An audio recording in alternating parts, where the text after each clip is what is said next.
নমস্কার, বাঙালি রান্নাঘরে আপনাদের সবাইকে স্বাগত। আজ আমার রেসিপি পটল আলু ছেঁচকি।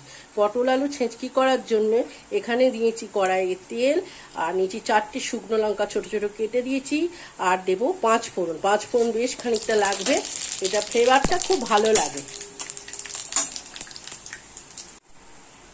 এবার এখানে দিতে হবে হিং। আমি এখানে হিং দিলাম।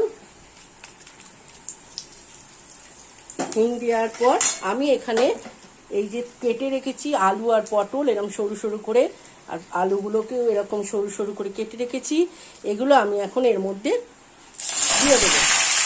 দিয়ে আমি এটা অল্প আঁচে ঢাকা দিয়ে দিয়ে রান্না করব।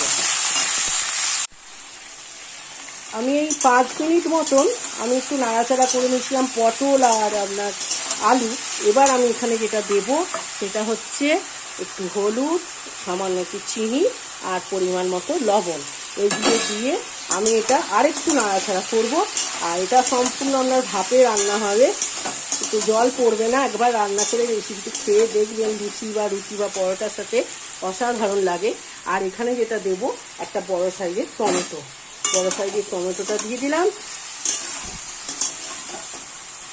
দিয়ে এটা আমি ঢাকা চাপা দিয়ে রান্না করব। ওই 15 মিনিট মতো ঢাকা চাপা দিয়ে অল্প আঁচে রান্না করব। আমার সম্পূর্ণ রেডি হয়ে গেছে পটল আলু ছেঁচকি। এই রেসিপিটি আমি যেমনভাবে বানালাম এভাবে একটু বানিয়ে খেয়ে দেখবেন, খুব ভালো লাগে। যদি ভালো লাগে একটা লাইক, শেয়ার আর কমেন্টের জন্য অনুরোধ রইল।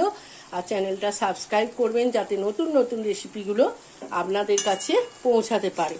সম্পূর্ণ রেডি হয়ে গেছে পটল আলু ছেঁচকি। ভালো থাকুন, সুস্থ থাকুন, ভালো খাবার খান।